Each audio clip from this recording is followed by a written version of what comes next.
Hello guys, कैसे हैं आप सब लोग। मैं आज एक बार फिर एक नई कहानी लेकर आई हूँ और इस बार ये कहानी मेरी खुद की है। हमें कोई ये तो नहीं बोलेगा कि हाँ तुम ये सारे काम कर सकते हो, लेकिन ये ज़रूर बोलेगा कि ये आपका काम नहीं है। और ये मुझे लगता है मेरी लाइफ का बेहतरीन एक्सपीरियंस था और मेरा ये एक्सपीरियंस शायद आप लोगों के काम आ जाए। शायद किसी के साथ ऐसा हादसा हो या होने वाला हो तो आगे चल के वो उसको सबक के तौर पर यूज़ कर सकता है। ख़ास तौर से कोई लेडीज़ हो जिनके साथ कोई जेंट्स ना हो, क्योंकि कुछ जगह लेडीज़ का सर्वाइव करना बहुत मुश्किल होता है अगर उनमें सेल्फ स्ट्रेंथ नहीं होती तो। अदरवाइज अगर आपके पीछे कोई खड़ा है और कहता है रिस्क लो, हम तुम्हारे साथ हैं, तो आप दुनिया के सबसे लकी इंसान हैं, जो मैं हूँ क्योंकि मेरे हस्बैंड ने फुल रिस्क लिया। इसमें एक प्रॉपर्टी को परचेस करने से लेके सेल करने तक की पूरी कहानी, जिसका सारा काम मैंने किया है, तो मैं इसे शेयर कर रही हूँ। और बाकी आप लोगों को कैसा लगेगा ज़रूर बताना। गाइस, वीडियो बहुत एफर्ट डाल के बनाती हूँ, please do like share subscribe, thank you so much. हमने 2007 में एक प्रॉपर्टी ख़रीदा था, मेरे नाम पर थी, और उसमें सबसे बड़ा श्रेय वही मेरे चाचा जी को जाता है। उन्होंने हमेशा मेरी हेल्प किया है। राजू चाचा, थैंक यू सो मच, आपके बिना कुछ भी पॉसिबल नहीं है।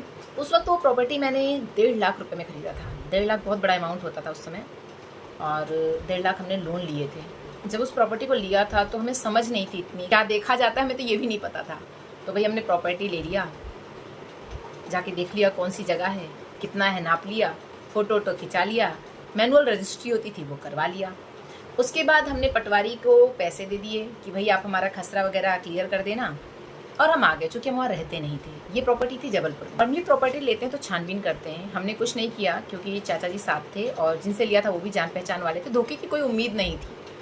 तो हमें ऐसा कोई ट्विस्ट आएगा, टर्न आएगा, ऐसा कुछ पता नहीं था। लेकिन उस वक्त जो सिचुएशन हुआ, अराउंड 2007 में प्रॉपर्टी लेने के 8 साल बाद सडनली होश आया कि नेट पे जो है लोगों का खसरे में नाम चढ़ाया जा रहा है। तो हमने कहा ठीक है भाई, हम भी नेट पे चेक करते हैं। हमने अपना प्रॉपर्टी का पेपर निकाला, नेट पे चेक किया, हमारा नाम कहीं था ही नहीं। वी वाज शॉक्ड ये कैसे हो गया। उस वक्त हमारा पोस्टिंग सुलूर में, मैं सुलूर से जबलपुर स्पेशली गई थी कि मुझे इसका सारा काम करना है। और जब मैं वहाँ पहुँची तो पता चला कि जिनसे ये प्रॉपर्टी चाचा जी ने खरीदी थी और उनसे हमने खरीदी थी, उसमें एक्चुअली चाचा जी ने चूँकि नामांतरण चेंज नहीं कराया था, हमें ही कराना था। तो हमारे और जो फर्स्ट टाइम विक्रेता थे उनका दोनों का साइन लग के हाँ भाई खसरा अब इनके नाम पे आ जाएगा, ये श्योर करना था बस।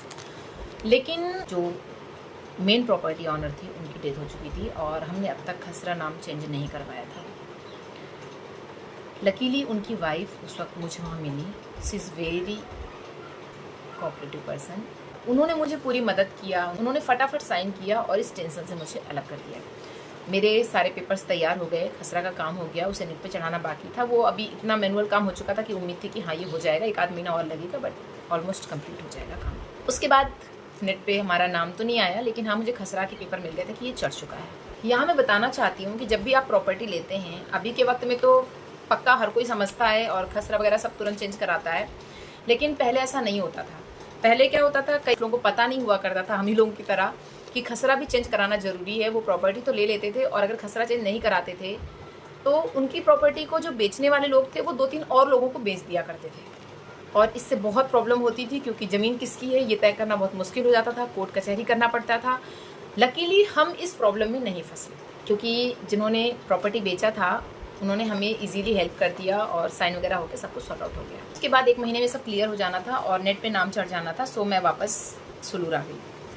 उसके बाद हमारी पोस्टिंग आई नागपुर। मैं उस चीज़ से दिमाग से वो बात हट गई थी। मैंने उसका चेक नहीं किया कि हाँ डला कि नहीं, क्योंकि पेपर मेरे हाथ में थे, जिन पेपर्स के थ्रू ये क्लियर था कि हाँ हमने ये काम करा लिया है, नामांकन वाला, वो गवर्नमेंट पेपर हैं, तो हमें क्लियर था कि हाँ ये काम हो जाएगा।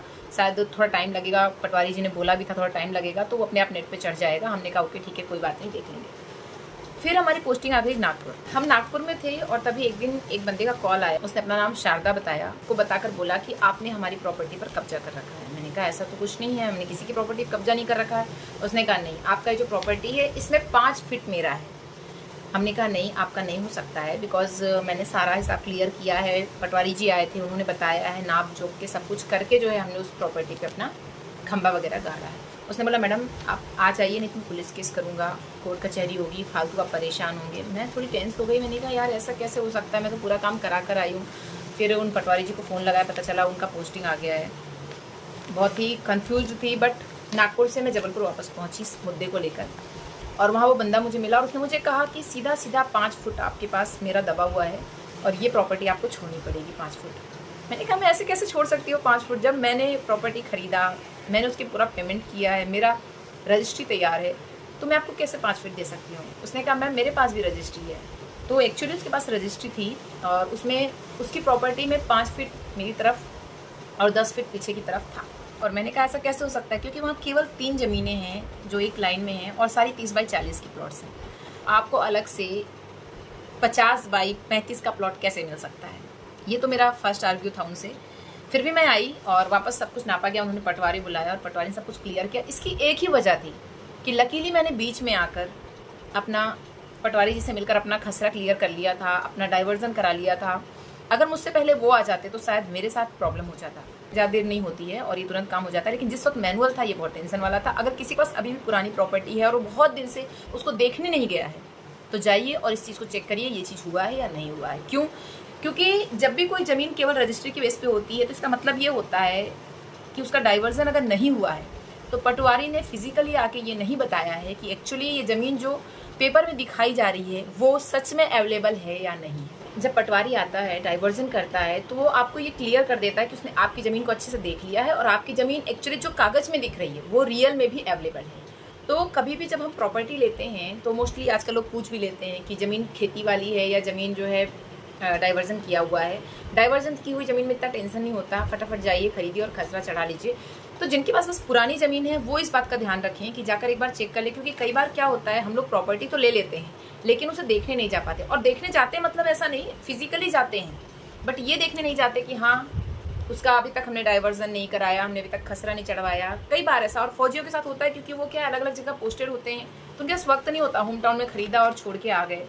मोस्टली समझदार लोग ऐसा नहीं करते हैं, लेकिन हमने किया है तो और भी करते होंगे शायद। फिर उसके बाद उन्होंने जब हमें बुलाया, हम पहुँचे, थोड़ा आर्ग्यूमेंट हुआ, वो फाइनली हार गए और पटवारी मैडम आई थी उस समय, उन्होंने चेक किया और बोला हाँ इनकी ज़मीन सही है, इन्हें सही हिसाब किताब करा है, आपके पेपर्स में कुछ प्रॉब्लम है, तो आप इसके बारे में इनसे झगड़ा करने की जगह जिनसे ख़रीदा उनसे बात करिए। उसके बाद बात ख़त्म हो गई, मैं वापस नागपुर चली गई। तो मैंने नाम बताया था शारदा। उन्हें 4-5 साल बाद एक बार फिर से होश आया कि मैडम ने हमारी 5 फीट प्रॉपर्टी हड़प रखी है। उन्होंने फिर मुझे फ़ोन लगाया, उस वक्त जस्ट रिसेंटली 6 महीने पहले की बात है और हमारी पोस्टिंग बरेली आई थी। यहाँ से वहाँ तक जाना इतना आसान काम नहीं था, बट उन्होंने फिर से सेम चीज़ें स्टार्ट कर दिया। बोला नहीं मैडम हम लेकर रहेंगे, ये है वो है। वो पटवारी मैडम को पता नहीं था आपकी ज़मीन में हमारी 5 फीट की ज़मीन दबी हुई है, आप नहीं देंगे तो मैं तो बेच रहा हूँ, आना है तो आ जाइए बचा लीजिए, वरना आपकी ज़मीन गई हाथ से। भाई पुलिस केस, कोर्ट कचहरी, सबकी धमकी दे दिया उन्होंने। पटवारी भी जो लास्ट टाइम आया था वो उन्होंने ही लाया था, फिर भी उन्हें बहुत डाउट था हम पे कि हमने उनकी ज़मीन ले रखी है। और वो पता नहीं क्या दिक्कत थी, उन्हें हमसे झगड़ा करने में ज़्यादा इंटरेस्ट था, बजाय जिनसे उन्होंने प्रॉपर्टी खरीदा है उनसे बात करनी है। शायद ये आसान लग रहा था कि हमें धमका कर वो हमारी प्रॉपर्टी ले लें, और आजकल लोग डर भी बहुत जल्दी जाते हैं। मेरे हस्बैंड के पास बिल्कुल टाइम नहीं था, वो मेरे साथ नहीं जा सकते थे। प्रॉपर्टी चूँकि मेरे नाम थी, मेरा बच्चा यहाँ अकेला होता इसलिए वो यहीं थे, और ये सारा काम मैंने ही सॉर्ट आउट किया। जब मैं वहाँ पहुँची इस बार मुझे बहुत गुस्सा आया हुआ था। मैंने उन्हें कहा आप आइए और इस बार सारा कहानी ख़त्म करिए, अगर नहीं किया तो अब मैं पुलिस बुलाऊंगी, क्योंकि आप तो यहीं हैं, मैं जहाँ से भी आती हूँ मुझे तकलीफ होती है, मेरा किराया भाड़ा सब खर्च होता है, और बदले में ये जो आप सिचुएशन बना के रखते हैं ना, इससे मुझे टेंशन होती है, तो इसे पूरा ख़त्म कीजिए। वैसे तो मैंने उन्हें पहले कहा कि 1 हफ्ते बाद का रखिए, मेरी टिकट कंफर्म करने में वक्त लगेगा। उन्होंने बोला हाँ हाँ मैडम श्योर। सडनली मुझे पता चला आसपास वालों से, एक्चुअली कभी कभी हमारे कुछ अच्छे कर्म हमारा साथ दे जाते हैं, तो जो बाजू में यादव अंकल थे, पटेल जी थे, उन्होंने मुझे फ़ोन किया और बोला ये रात को नापजोक कर रहे हैं और इनका किसी से बात भी चल रहा है, ये प्रॉपर्टी बेच रहे हैं। मैं जहाँ 1 हफ्ते बाद जाने वाली थी, 2-3 दिन के अंदर भागकर मैं जबलपुर वापस पहुँची।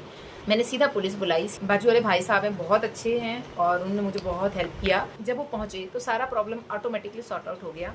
ये सारे झगड़े, सारी धमकियाँ क्लियर होने के बाद एक बात और अच्छी हुई, एक चाचा जी ऑलरेडी इस प्रॉपर्टी में इंटरेस्टेड थे, उन्हें प्रॉपर्टी लेनी थी। तो जब हम नॉर्मली प्रॉपर्टी बेचते हैं तो ऐसा होता है कि जिस बंदे के पास सीधा सीधा कैश है वो या तो कैश देगा या आपके अमाउंट आपके बैंक में डाल देगा, चेक दे देगा, कुछ भी कर देगा। आपको पेमेंट करने के बाद आप सीधा रजिस्टर ऑफिस जाएंगे, फिर साइन करेंगे और प्रॉपर्टी उनका हो जाएगा। इसके लिए आजकल स्लॉट बुक करने पड़ते हैं और ये काम इजीली कहीं भी ये कलेक्ट्रेट वाले काम कराने वाले लोग करवा देते हैं।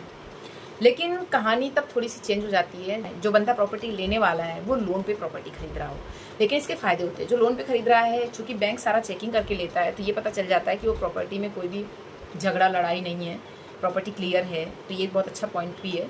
और थोड़ा सा प्रॉब्लम उससे होता है जो बेच रहा होता है, क्योंकि उसे सारे पेपर्स अवेलेबल कराने होते हैं। इसमें जो मेरे पेपर्स लगे थे, लाकर मैंने उन्हें दिए थे, ये थे मध्य प्रदेश कंप्यूटरीकृत खसरा, और इसमें हमारा टैक्स जो हमने मध्य प्रदेश को भरा था, ग्राम पंचायत को हमने जो एनओसी और टैक्स भरा था, उसके पेपर्स लगने थे।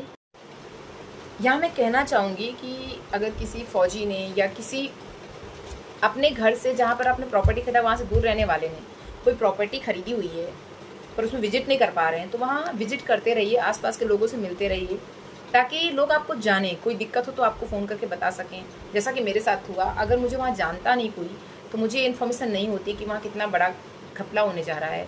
तो मुझे ऐसा लगता है कि आपको अपने आसपास के लोगों से मिलना जुलना चाहिए। ये जो पूरा ओवरऑल मेरा भाग दौड़ हुआ, जो मैंने सिचुएशन देखा, जो मैंने समझा और जो इसे पूरा खुद सॉर्ट आउट किया, मुझे इतनी हिम्मत देने में सबसे बड़ा हाथ मेरे पतिदेव का है। और मुझे ऐसा लगता है कि एक्चुअली हर हस्बैंड को अपनी वाइफ को दुनिया को सीखने का मौका देना चाहिए। आप मौका नहीं देंगे तो वो समझेगी कैसे कि कोई चीज़ कैसे की जाती है। मुझे जो जानकारियाँ मिली हैं वो वाकई मुझे ये काम किए बिना नहीं मिल सकती थी। वरना लोग तो देखते हैं कि हाँ भाई सामने एक लेडी है, उसका प्रॉब्लम है, तो लेडी को तो हम यूं ही उल्लू बना लेंगे, वो कुछ भी नहीं कर पाएगी, हम धमका लेंगे, डरा लेंगे।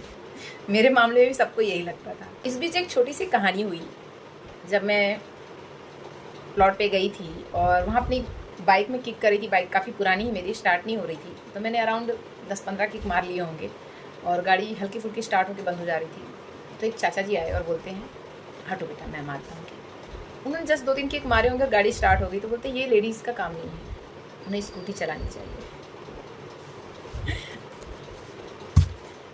तब शायद उन्हें पता नहीं था कि ये लेडी जो है ना, हर वो काम कर सकती है जो एक जेंट्स कर सकता है। भारत सरकार है ना, लेडी या जेंट्स देखकर बाइक का लाइसेंस नहीं देती। और अगर भारत सरकार ऐसा नहीं सोचती है तो लोग ऐसा क्यों सोचते हैं, ये उन्हीं लोगों से पूछना सही है। मैं कमज़ोर नहीं हूँ, मैं कुछ भी कर सकती हूँ। जिस दिन मैं सोच लूँगी ना कि मुझे कोई काम करना है, मैं सब कर लूँगी, मुझे कोई नहीं रोक सकता, आपको भी नहीं। Do what you want to do, do what you need. तो ख्याल रखिए अपना, अपनी प्रॉपर्टी का, अपनी मेहनत की कमाई का।